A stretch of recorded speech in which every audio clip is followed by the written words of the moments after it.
I know I'm a little late to the party on this one, but trust me when I say that it's for good reason. To be blunt, I really, honestly, and fully hate Nosferatu. I've genuinely never had so much venom for a film before, and as a result, I've taken about a month to really organize my thoughts and do an immense amount of research to ensure that I can attack this in the most informed way possible. I've not only watched the original film, not only looked into the deep history behind the movie, but I've also purchased and read the entirety of Dracula by Bram Stoker. Meaning that I can now say with confidence that Nosferatu is not only a bad adaptation, but also an incredibly incompetent narrative. I want you to think back on the great horror villains of cinematic history. John Kramer, motivated by his twisted worldview and desire for society to learn to be grateful for the lives that they lead. Carrie White, motivated by the desire for revenge for the abuse that she had to endure from all the horrible people in her life. Now enter Nosferatu's villain, Count Orlok, perhaps the evilest of all.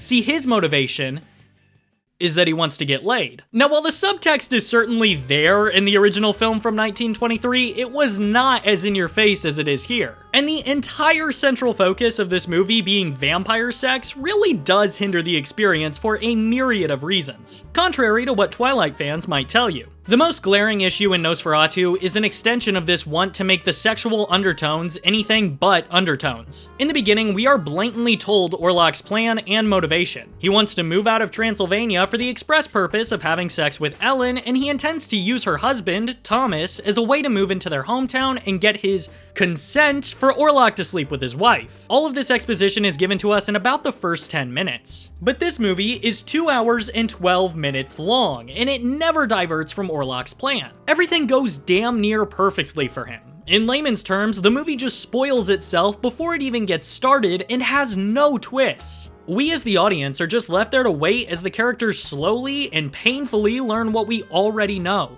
And this issue is unique to this version of the story. In the original Nosferatu, we learn with the characters. The film doesn't feel the need to beat us over the head with anything. Furthermore, in Dracula, which this is supposed to be an adaptation of, Bram Stoker showed us the most clever way to structure a story like this. Not only are we finding out what Dracula's plan is as it happens, but we're also immersed in this world because of the way it's written. Dracula is broken up into segments of different writing logs from different characters. At first, you read from Jonathan's point of view, and this makes the reader question his perception of reality, or if maybe he's just being paranoid up until the end of his segment. Then we read from the captain's log of the ship that took Dracula to London, and so on. It really feels like you're a detective investigating this mystery of a vampire. So to take such an engaging story structure and then make it boring shows a lack of understanding for why the source material works so well. The issues with this film's sexual theming go way beyond the inspiration of a bad structure, however.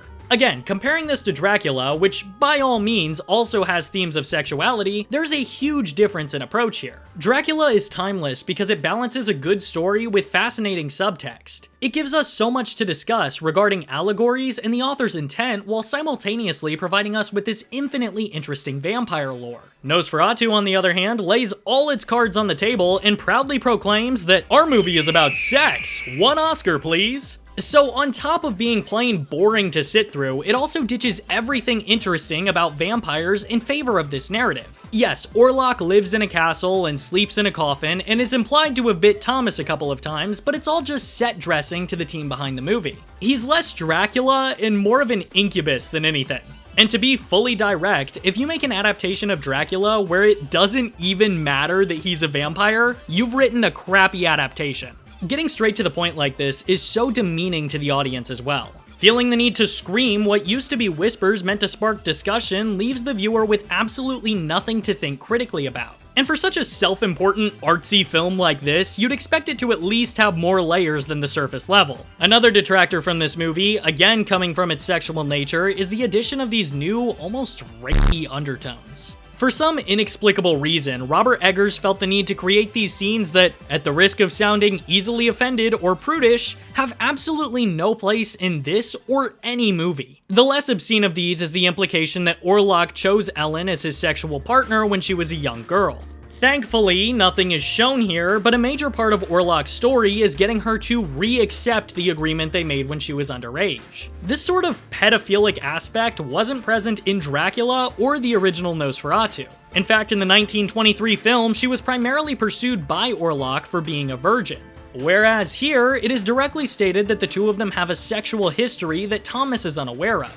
Look, maybe I'm too stupid to get it, but genuinely, what does this add to the story? Instead of being about overcoming this cannibalistic monster, Eggers produced a movie about a pedophile who blackmails this woman into sleeping with him. But this is still far from the most egregious scene. See, while Thomas is away at Orlok's castle, Ellen stays with some friends of theirs, Anna and Friedrich Harding, as well as their kids. As a result of Orlok's blackmail later in the film, he murders Anna and her 3 children, which is the breaking point for Friedrich. Now, in order to show that Friedrich is both distraught and has lost his mind, they do the most lazy and disgusting thing possible by having a necrophilic scene of him having sex with his wife's corpse right next to the bodies of their children. What? This is such horrendously lazy writing. There are a million ways to get this message across without resorting to necrophilia. There's a scene later in this film where Ellen reveals her sexual history with Orlok to Thomas. She goes through a myriad of emotions here, going from afraid to very sexually charged and resentful of Thomas. Longing for Orlok, even going as far as to say that he was a better lover to her than Thomas could ever be. This scene gets joked about a lot, like, oh, well she wasn't possessed, she was just ovulating. But honestly, this feels so gross to me. Not to be too preachy to the people who are enjoying this movie, but these people are happily turning a blind eye to the fact that her saying she wants him isn't because he's tall, dark, and handsome, it's because he canonically groomed her. Then the scene gets even more uncomfortable when this discussion of getting cucked really turns Thomas and Ellen on as they start to have sex before she begins to scream and bleed out of her eyes in a weak jump scare, which I guess killed the mood for Thomas because it thankfully ends shortly after. It was at this very moment when, like Thomas, I completely pulled out of the movie. It was damn near impossible for me to take the story seriously at all when basically every scene was just leading up to more weird sex. In the final third, this movie devolves from a film with potential to one that cares way more about inserting needless, weird sex scenes and insisting that it's high art in the same vein as Saltburn from 2023. I feel like I'm going crazy, because someone honest to God put pen to paper and said, what if I rewrite Dracula, but instead of being a vampire, he was a pedophile, and instead of sucking your blood, he wanted to bed your wife. Then every critic on Earth was like, oh yes, this is simply marvelous, oh. And now this trash is nominated for 5 BAFTAs, 4 Critics' Choice Awards, and an 85% on Rotten Tomatoes. It's sweeping these nominations up when so many excellent, more deserving films just get ignored. It's genuinely infuriating to me. I've also been seeing this movie get praised up and down for its accuracy. Accuracy to what? To be fair, I haven't seen the 70s version, so that must be what you're all talking about because it sure as hell isn't to Dracula or the original. I'll admit that it was closer to the original than it was to Dracula, but it's lacking a lot of the style, and it adds on a bunch of useless plot details claiming to be for the purpose of fleshing out the characters, when in reality, Ellen was just given a gross backstory and everyone else was hypersexualized. Also, I want to go off script for a minute and add a note that these topics are not things that are completely taboo in cinema or storytelling. It's just mind-boggling to me why you'd add this when it's completely unnecessary and doesn't serve to actually say anything.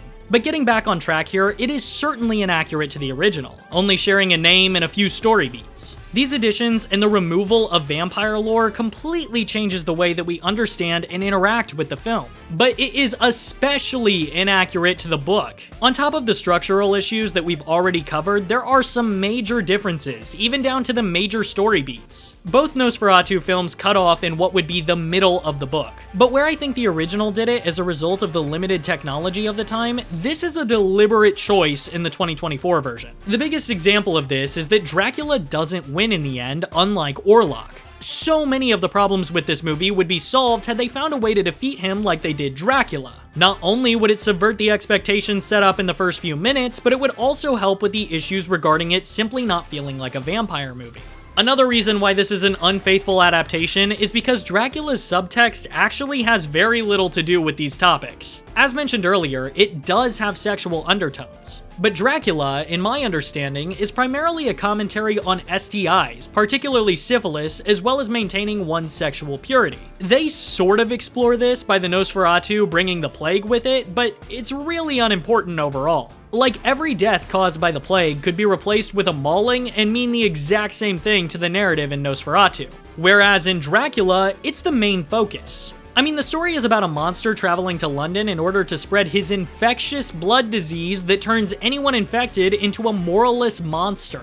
And this was written by a man with syphilis in a time where syphilis was rampant across Britain, and when more conservative or older individuals were beginning to become concerned regarding women keeping their chastity as empowerment movements began to spread across Europe. If we were to adapt these concepts in the literal sense, like Nosferatu tries to do with the whole sex thing, we just have a film about a castle-dwelling freak who spreads his STIs to unsuspecting women. And somehow, that still sounds less obscene than what we ended up with. In the end, Nosferatu is an incompetently written adaptation of a better adaptation of a much better book. But the most important thing that this movie does, in my eyes, is that it highlights a problem plaguing Hollywood right now. One that I honestly don't see many people discussing. And it's also one that I'm getting so exhausted from reiterating constantly. And I know this next section may come off as if I'm doing a complete 180, but just hear me out.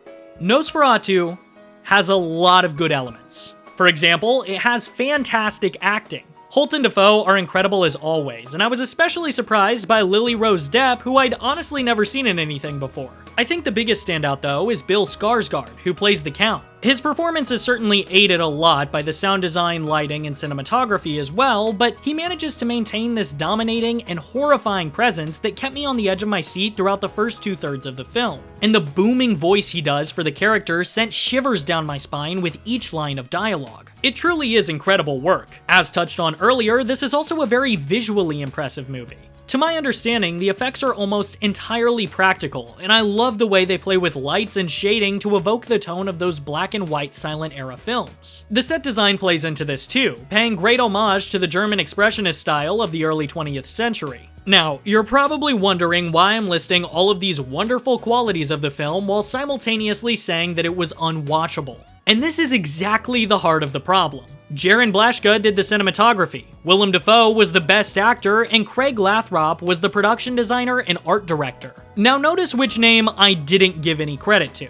That's right, writer and director Robert Eggers. 2024 brought a whole slew of what I like to call beautiful slop. So many productions poured millions into getting the best of the best in terms of cinematography, acting, and art direction. Every film company right now is competing not to tell a great story, but to look pretty enough to make the Hollywood elites who decide what to give the awards to a film that makes them look like they have a refined palate. Something that looks and reads like it's high art despite just being a boring film about a pedophile. Or a drawn-out recap of a previous film. Or a good message and concept with absolutely no substance. We're seeing these pretentious movies crop up more and more that refuse to ask the question of if they actually have something worth making, a story worth telling, and instead just immediately ask, do you think we could get Willem Dafoe on this project? I am sick and tired of every single review I do starting with, well, it's certainly pretty to look at, but a horrendous story. It's so immensely frustrating to watch film after film with the exact same problem, with nothing to say, no story to tell. Nosferatu is the cinematic equivalent of jingling keys in front of film bros' faces, and I'm tired of pretending like productions like this have any merit. There are so many talented storytellers out there, yet the movie where Dracula cucks some guy is the one that absolutely had to be told. Okay, I know I came off a little strong on that ending segment, but I've calmed down now, I've done my breathing. I guess you could just call it a personal pet peeve. But hey, if you really do like this movie, more power to you. And I encourage you to please, kindly, explain to me why in the comments, because I'll never understand the appeal otherwise. Thank you all for sticking out my little rant video until the end, I really appreciate it. And while you're here, why not subscribe? Just one click for you makes a world of difference for me. And with all that said, believe to achieve.